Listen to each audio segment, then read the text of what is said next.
Do blue blocking glasses actually work, or is it another fad that influences celebrities and even bosses like to wear to look good, like Tony Stark from Iron Man? Well, on this episode, we are going to see whether it gives you that high performance edge or whether it is a little bit of nothing.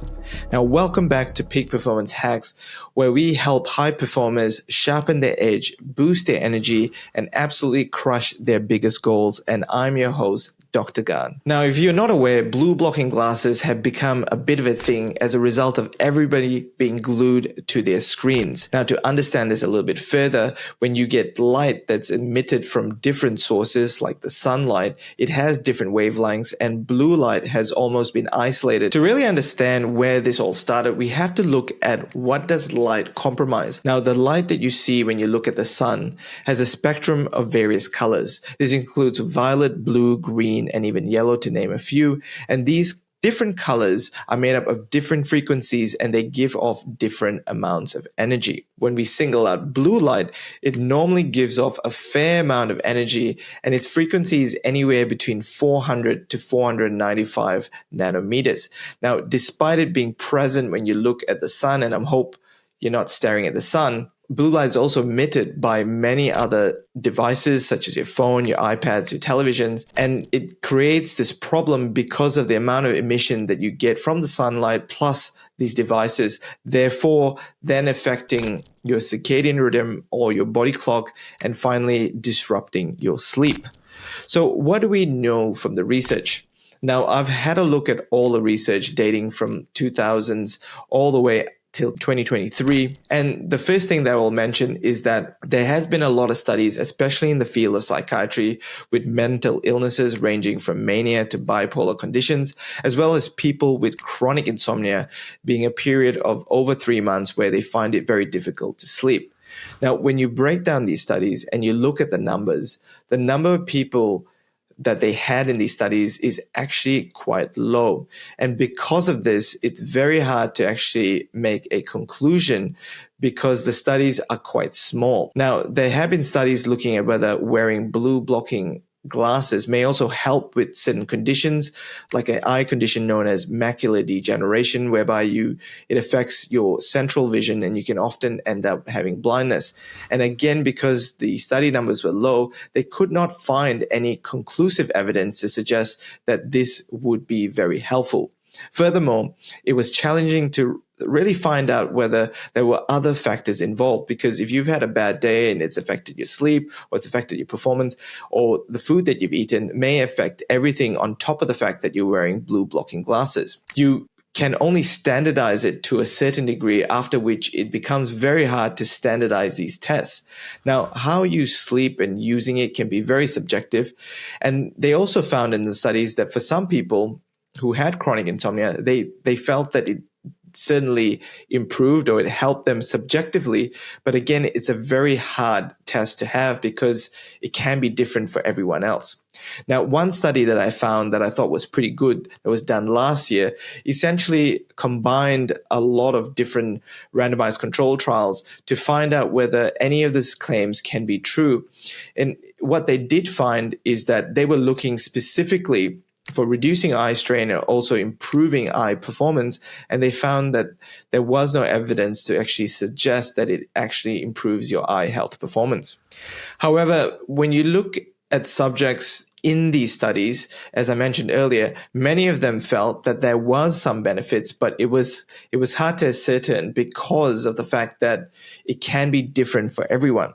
But the next question that I had was, why is everyone adding it to their ecosystem? For example, if you own an Apple iPhone, there is a function that you can have whereby you can reduce the brightness of your light at a certain time before you go to bed. And you can also reduce the amount of blue light coming out so that it gets you in a position where you get ready to go to sleep. Now, if you want to take it even further, you can even put it on grayscale, removing all the color off your screen so that it almost sends a signal to your brain that it's actually time to sleep. Now, when you look at having prescription glasses, whether they're reading glasses or even for distance, you can actually put a blue blocking filter on these lenses in order to get rid of blue light coming through. You can often see that blue blocking factor because it has a blue tinge, but you can actually test it and see how much blue blocking ability it has. And for many of these glasses, when you actually shine blue light through, you'll find that it goes straight through, which then makes me think,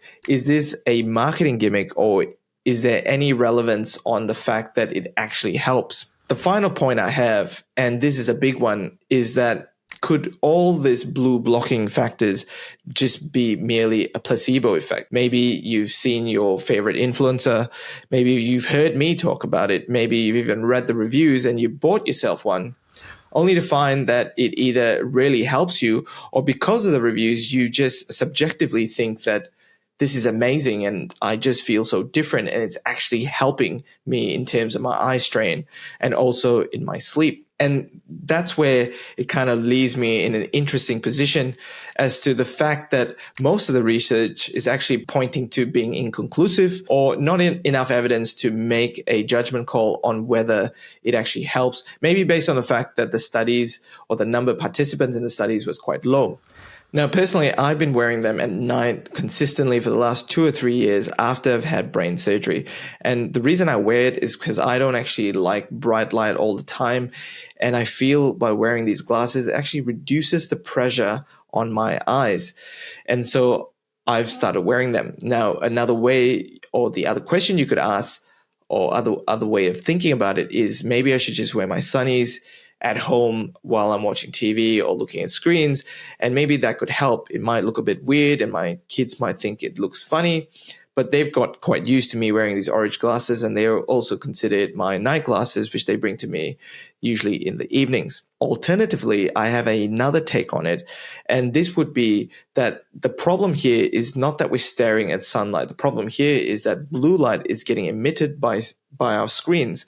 So one way you could get past this is you could avoid screens and almost have a pre-sleep ritual whereby at 7 o'clock or 8 o'clock, you basically clock off all your devices and you get yourself ready to go to bed. Now, one of the things they suggest to darken the room you are before you go to sleep. And so my way of thinking is sometimes wearing these blue blocking glasses, you are creating that atmosphere by actually blocking out the light coming through and darkening your environment.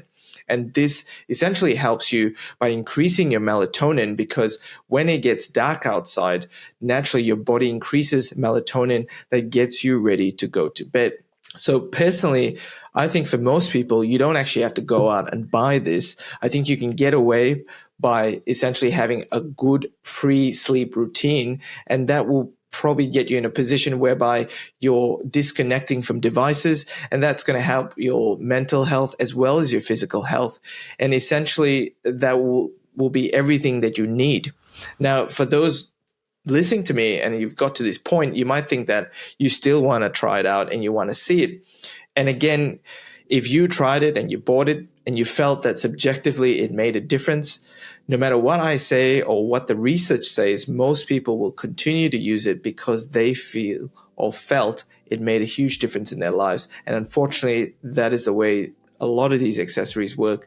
Until you try it and it does make a difference, you will swear by it because it'll be different for me versus for the next person. This wraps up this episode of Peak Performance Hacks. All the links and resources are in the video description or in the resource section, whether it is on Spotify or Apple Podcasts. If you're watching this on YouTube, please consider subscribing. And if you're listening on Apple Podcasts or Spotify, please leave us a review so that more people can discover our podcast and it could benefit them as well. Until I catch you next time, speak soon.